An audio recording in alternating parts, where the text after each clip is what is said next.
This is Spare Time Repair, and this is a Hitachi DA-05 from 1990. This was the second player that I picked up in the dodgy bric-a-brac store, and it wasn't until I got it home and tried to test it that I noticed there was no power button. A standby light glows on the right hand side, but none of the front panel buttons will wake it from its slumbers. I realised then that this is in fact a system component that was never intended to be used independently, and connects to its master via this RCA jack on the rear. But since it clearly has its own transformer and analog outputs, it's a prime candidate for conversion into a standalone player. Hitachi units were pretty decent, so I hope it'll be an enjoyable project and worth the effort. I'm assuming that there's going to be a relay in here that's powered by a low voltage into that jack, and if that's the case we can easily test it and make sure it's working okay, because obviously if it's not reading discs there's no point going much further. Well, it doesn't seem like it's compromised inside, and it's got a PCM56P DAC, which is more than respectable. But yes, this looks like the relay. It's working on that low voltage signal, and somebody's installed this board incorrectly. Should be between those two little tabs on the rear. And to test operation I'm going to use this RCA plug, because I can clip my power supply onto the two contacts. I'm going to put that in the back. I'll give it maybe 5 volts, and so when I plug it in it'll hopefully come to life. Well, it has. Interestingly, that standby light is still lit up, and that display is not the best. Probably because it's constantly powered, and so it's kind of killed off the phosphors. But with any luck it should now eject. Well, it would if I put a new belt in it. Just give it a helping hand for now. You must have a dirty limit switch as well. But for 1990 I'm going to try some Pet Shop Boys. Note this is the US version with the changed spelling. So I'm going to have to quickly slip this disc in.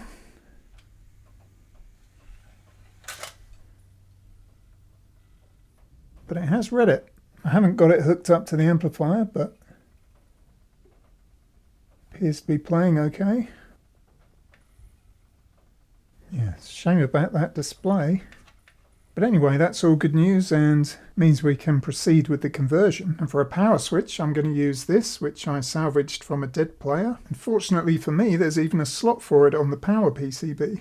The contacts even fit perfectly. There's also space for a decoupling capacitor, which I also salvaged. So I'm just going to need to create some sort of button for the front and then a linkage to this new switch. And I could bypass this relay altogether, but I think it would be safer just to couple it to one of the power rails, so that when I do turn it on via the new switch, it automatically gets triggered. And I'm going to fit the switch first, which means removing this little board, and I have unplugged it.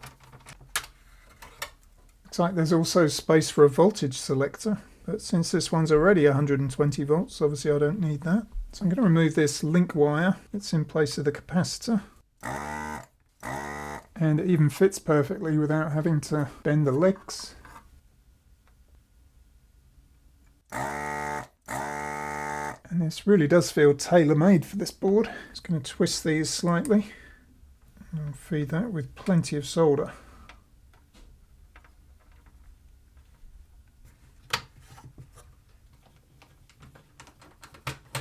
So the new switch feels good and sturdy, and now I want to remove this PCB so I can trace these relay contacts. There are quite a few connectors to remove. I've already numbered them with dots. Unplug the transformer. And there's a couple of wires down here that are wound around these posts, but they don't look soldered. I'm wondering whether they'll just slip off. No, I don't think so. Well, maybe I don't need to remove those ones.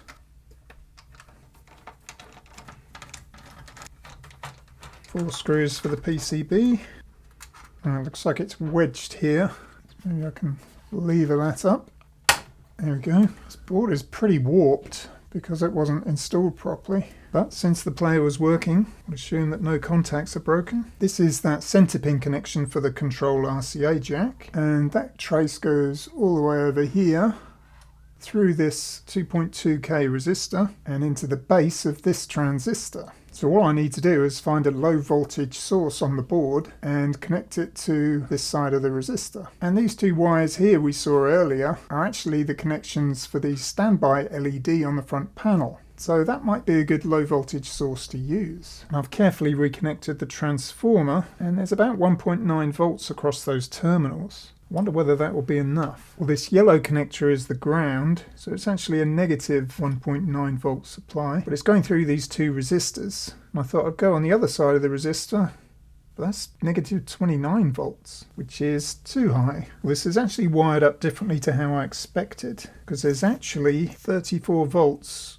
on each of the coil pins for this relay. So when that voltage is applied via the RCA jack, I think it's pulling this pin to ground via the transistor. So if I connect my voltage again from the bench supply, this pin drops to 21 volts and this pin to 0.6. Well, since we've already got 34 volts on this pin here, we could connect it directly to the base of the transistor, which is effectively this pad here, because it goes directly there, using a resistor, and that will drop the current and should permanently trigger it. So if I divide my 34 volts by, say, 20k, that'll give me about 1.7 milliamps, which should be enough to trigger it. So I'm unplugged again, of course. Can add a bit more solder to these pads.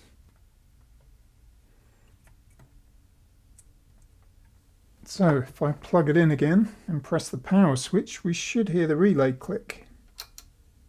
Well, I didn't actually hear it click, but we have got those same voltages as we had before, about 21 there and 0.6 there. Right, everything is reconnected. So now when I press my new power button, it should come on. Good. So far so good, but I'm going to have to make some sort of button on the front here that links to this power switch. But first I'm going to remove the transport and give that a service.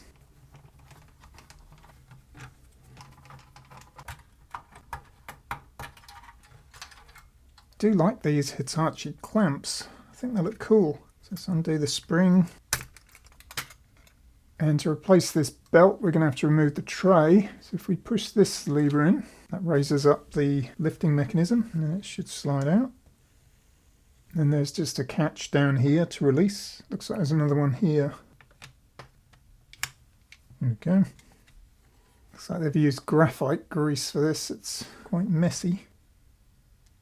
Pretty tiny belt. Hopefully I've got one that small. Well, this is the nearest I've got, and it might be too big. Yeah, definitely too big. Well, I've been all through my belts and I don't have one as small as this, so I'm going to have to cut this one down and stick it together. And I've got this Loctite 406, which is specially formulated for rubber. Barely need any of it. Actually might be too big, not much smaller than the original. No, that actually seems pretty good. This limit switch for the sled is pretty much fine. And then there's two on the underside. That one's okay. And that one's okay. Well, it's okay in its closed position, but in the open position, I'm guessing that should be close to 0, which might be why the tray was ejecting itself. Well, it is serviceable. I'm going to try some contact cleaner first. Oh, well, that's done the trick. Drop of oil in all the motors.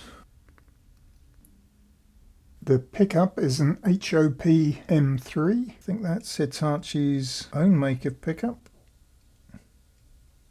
And I don't think the sled rails need lubricating.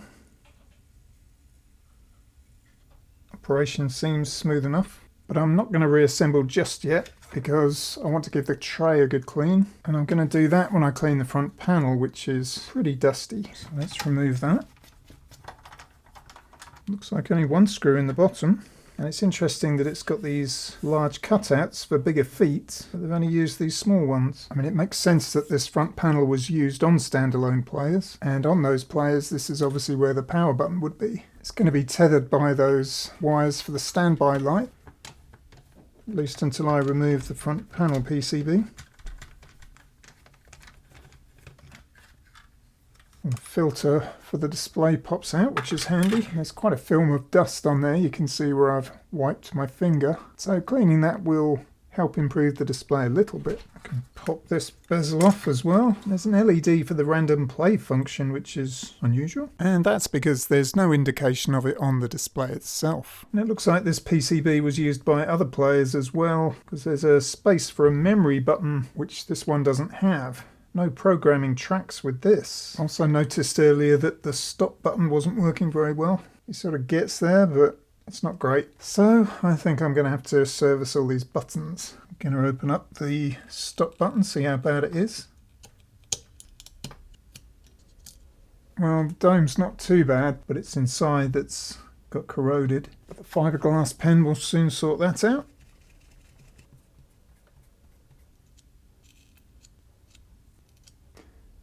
Perfect. 1 down, 9 to go.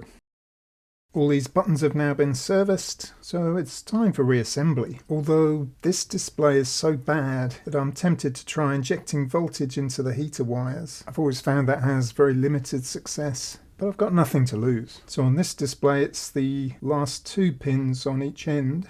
I'm going to desolder those. You don't want them to be connected to the board when you do this. So I'm just going to inject enough voltage to make those wires glow a bit. Up to about 9 volts. I'll just repeat that a couple more times. And this supposedly works by burning off contaminants that can otherwise make the display a bit dull. But I'm not recommending it. I just thought I'd try it. This front panel has dried overnight, but before I reassemble I need to think about this power button. Obviously I've got this ready-made cutout, but I'm not sure what to make the new button out of. First I need to create the hole. So I've just drilled a few holes and that makes it easier to remove the material in between. And now I can get a file in there and neaten up those edges. Okay, that's the hole cut out, and the best thing is that it's got a bit of depth to it. It's not just the thickness of the faceplate, there's a lip all around it. So that's definitely going to help the new button slide. In the end I cut out another piece of plastic from the organ donor mini disc deck. That sits quite nicely in there and matches the brushed effect of the tray front. So I'm going to make a couple more the same size as this and then stick them together so it's got a bit of depth. And then I can think about the linking rod. So I've stacked 3 of those pieces together and I think it looks pretty good. This is the original linkage arm for the switch, and obviously on that player it was set further back. But I think if I cut this diagonal piece out it's going to be pretty close, and it will also be straight. I'm going to stick these together with super glue. Well, with the front panel clipped back in place the rod is a little bit short.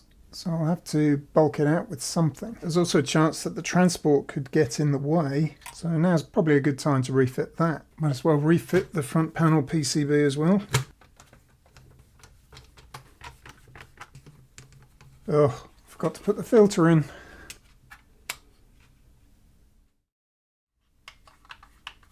Well, something bad just happened. I was trying to remove the linkage arm and accidentally pulled this blue piece out a bit.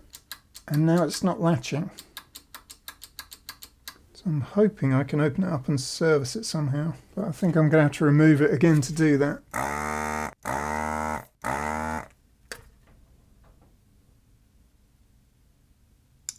Well, if you've ever wondered how one of these works, looks like this little wheel here rides on top here and forces it down onto the second contact. Well, this little retaining piece is broken off.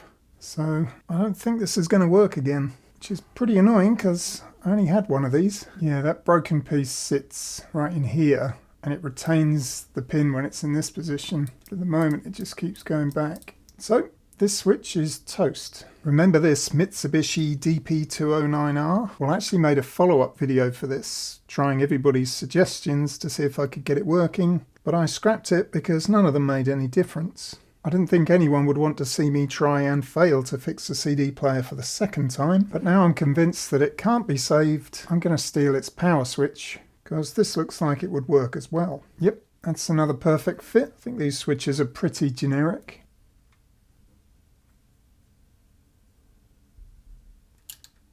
Well, this linkage iron was probably going to work better than the one I had before, because it's longer, so I could just cut it off where I need it, rather than adding a piece on. It does bend in the wrong direction, but I could probably heat that up and straighten it out.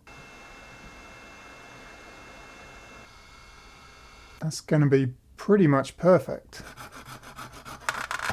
There's a nice big cross section as well to stick the back of the button to. So this is the back of the power button, which I've roughened up a little bit with some sandpaper. Just going to put some plastic cement on here and get in the correct orientation. I'm just going to hold this here for a few seconds. After a bit of manipulation, that's now working well. I don't think it needs a label. Pretty obvious that it's the power switch. Let's refit the transport and finish this thing off.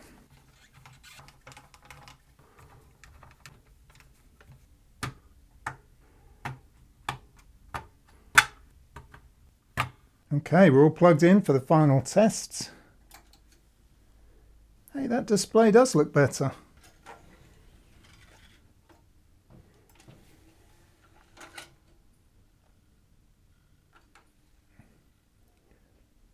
There's a slow fade on track 1, so we'll go to track 2.